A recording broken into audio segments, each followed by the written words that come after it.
और हम लोगों की जो जानकारी है वो जानकारी के अनुसार वो फव्वारा था जो हम लोगों ने देखा है, उसको बचपन से देखा है, पिछले 50 साल से देख रहे हैं उसको।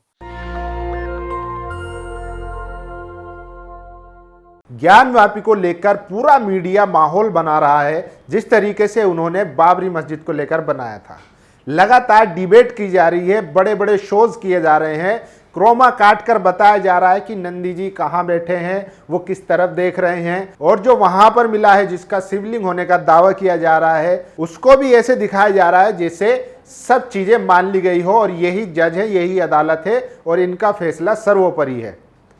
लेकिन हकीकत क्या है वो मैं आज आपको बताऊंगा। सबसे पहले ये वीडियो सुनिए। और हम लोगों की जो जानकारी है वो जानकारी के अनुसार वो फव्वारा था जो हम लोगों ने देखा है, उसको बचपन से देखा है, पिछले 50 साल से देख रहे हैं उसको। वीडियो सुना आपने? ये है पंडित गणेश शंकर उपाध्याय जो काशी मंदिर के महंत हैं। वो खुद कह रहे हैं कि ये जो मिला है जो चीज वो फव्वारा है, हम बचपन से उसको देखते आए हैं। ये मैं नहीं कह रहा हूं, ये काशी मंदिर के जो महंत हैं गणेश शंकर वो खुद बता रहे हैं। तो आप समझिए कि अभी अदालत का फैसला भी नहीं आया है, लेकिन मीडिया जो है उस पर डिबेट कर रहा है। आपको एक और बात बता दूं कि जब जब कोई भी अगर मामला सब जुडिस होता है यानी कि अदालत में होता है, तब तब उस पर मीडिया कोई भी रिपोर्टिंग या कवरेज नहीं कर सकती है। लेकिन हमारी गोदी मीडिया इतनी शातिर है कि वो उसी के बहाने, जबकि अभी वो मामला अदालत में है, लेकिन हमारी गोदी मीडिया 2-2 घंटे 3-3 घंटे उस पर डिबेट करा रही है, स्पेशल शोज करा रही है और ये बता रही है, पूरे देश में एक झूठा मैसेज फैला रही है कि किस तरीके से वहां पर शिवलिंग प्राप्त हुआ है। अभी ये तय होना बाकी है कि जो वो चीज मिली है वो फव्वारा है या शिवलिंग है।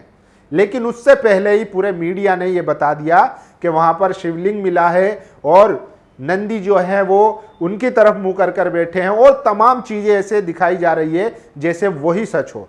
लेकिन यही मीडिया कश्मीर में कश्मीरी पंडितों पर जो जुल्म हो रहा है, वहां पर जो राहुल भट्ट की हत्या की गई है, वो खबर नहीं दिखाता।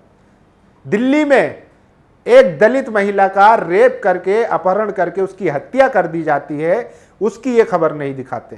दिल्ली में प्रोफेसर रतन लाल के घर के बाहर कुछ लोग प्रदर्शन कर रहे होते हैं और हमारे रिपोर्टर जब वहां जाते हैं तो उन पर हमला हो जाता है। लेकिन ये भी खबरें मीडिया नहीं दिखाएंगी क्योंकि उनका जो एजेंडा है वो उनको सूट करता है। लेकिन ये सारी जो खबरें हैं जो मैं आपको बता रहा हूं वो देश के लिए जरूरी है। और क्यों जरूरी है? वो इसलिए क्योंकि देश में आज बेरोजगारी इतनी बढ़ चुकी है कि लोग बागों ने रोजगार ढूंढना ही बंद कर दिया है। धर्म के नाम पर लोगों को लड़ाया जा रहा है। एक तरफ मंत्री जी के बेटे बेटियां विदेशों में जाकर डिग्रियां ले रहे हैं, वहीं दूसरी तरफ SC ST OBC के लड़के जो उनके बच्चे हैं वो तलवार त्रिशूल भाला लेकर सड़कों पर धर्म बचा रहे हैं। लेकिन इस पर कोई संज्ञान नहीं लेगा। लेकिन आपको बता दूं कि ज्ञानवापी में 1936 में ही जब दीन मोहम्मद और स्टेट सेक्रेटरी का मुकदमा चला था, उसी वक्त कोर्ट ने कहा था कि ये जो है ज्ञानव्यापी मस्जिद ये मुस्लिम पक्ष की है, यानी कि जो वक्फ बोर्ड है उसकी है और बाकी हिस्सा जो है वो मंदिर का है। तभी ये मान लिया गया था। लेकिन उसके बावजूद भी 1991 में पैलेसेस ऑफ वर्शिप एक्ट बनाया जाता है, जिसमें यह कहा जाता है कि बाबरी मस्जिद को छोड़कर और जितने भी धर्म स्थल है जो जहां पर है, आजादी के बाद 1947 के बाद जो भी धर्म स्थल जहां पर है वो वहीं पर रहेंगे, उसमें कोई फेरबदल नहीं हो सकता है। लेकिन बनारस की निचली अदालत के जज वहां ज्ञानवापी में सर्वे का ऑर्डर दे देते हैं, लेकिन सुप्रीम कोर्ट उस पर सुनवाई करता है, लेकिन उस मामले को खारिज नहीं करता है क्योंकि जब पहले ही कानून बना हुआ है संविधान में और सुप्रीम कोर्ट खुद 2019 बाबरी मस्जिद के फैसले में कह चुका है कि जो धर्मस्थल जहां पर है वहीं पर रहेंगे। अब इसके बाद कोई भी ऐसा मामला उस मामले पर सुनवाई नहीं होगी। लेकिन सुप्रीम कोर्ट उस याचिका को खारिज नहीं करता है, वो सिर्फ इतना करता है कि जो वहां की लोअर कोर्ट है उसको दे दिया जाता है और कमिश्नर को हटा दिया जाता है।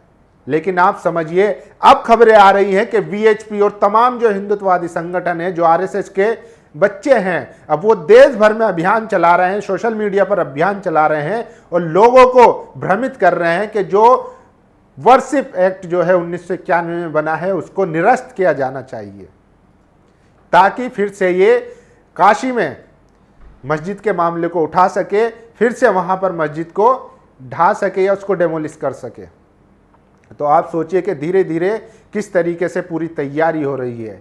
लेकिन इन लोगों को ये समझ लेना चाहिए कि प्लेसेस ऑफ वर्शिप एक्ट अगर खत्म होता है तो फिर तमाम मंदिरों की भी खुदाई हो सकती है, गिरजाघरों की भी खुदाई हो सकती है, गुरुद्वारों की भी खुदाई हो सकती है, मस्जिदों की भी खुदाई हो सकती है, क्योंकि कहीं ना कहीं हर जगह पर उसके नीचे अगर खुदाई करेंगे तो कुछ ना कुछ मिल जाएगा।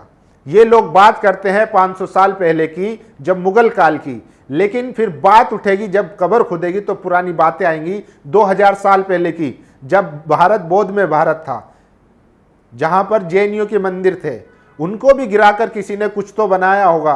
तो ये सारी चीजें हैं। अगर वर्शिप पैलेस एक्ट 1991 में खत्म होता है तो उसके बाद फिर बौद्ध धर्म के लोग हैं या जैन धर्म के लोग हैं, वो भी याचिका डाल सकते हैं कि उनको भी खुदाई करवानी है।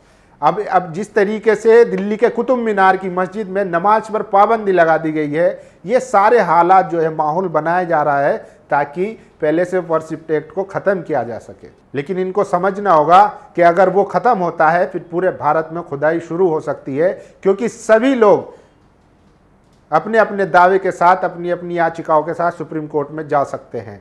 तो अब बात करते हैं जो महंत हैं, उन्होंने साफ साफ कहा है कि जो वहाँ पर जो चीज़ मिली है वो असल में शिवलिंग नहीं है, वो एक फव्वारा है। और उन्होंने साथ ही ये कहा है कि हम 50 साल से, पिछले 50 साल से उसको देखते आए हैं और वहाँ पर हम जाते रहे हैं, देखते रहे हैं। ये मैं नहीं कह रहा हूँ, जो काशी मंदिर के महंत हैं शंकर उपाध्याय, वो खुद कह रहे हैं। एक बार फिर सुन लीजिए।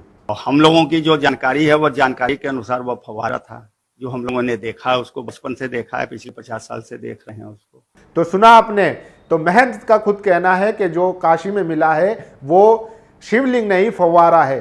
तो बात साफ हो जाती है। लेकिन गोदी मीडिया इस पर भी ट्विस्ट करके जाने अला बला और तमाम जो है झूठे प्रोपेगेंडा फैला रहा है, लोगों में ये संदेश दे रहा है कि वहाँ पर जो है वो मंदिर ही था। तो इस तरीके से आज देश में जो भी हालात है उसका सीधा जिम्मेदार गोदी मीडिया है, क्योंकि इन्होंने अपनी पत्रकारिता को छोड़कर, अपने सिद्धांत को छोड़कर गुलामी को चुना है, चाटुकारिता को चुना है और आज ये सत्ता के सामने नमस्तक है। इसीलिए देश की अर्थव्यवस्था पर कोई सवाल नहीं होता है, देश में बेरोजगारी पर कोई सवाल नहीं होता है, देश में महंगाई पर कोई सवाल नहीं होता है। सवाल होता है तो सिर्फ हिंदू मुस्लिम पर। 2 मुर्गे लड़ाए जाते हैं हिंदू मुस्लिम बिठाकर, उसी पर पूरा दिन बहस होती है।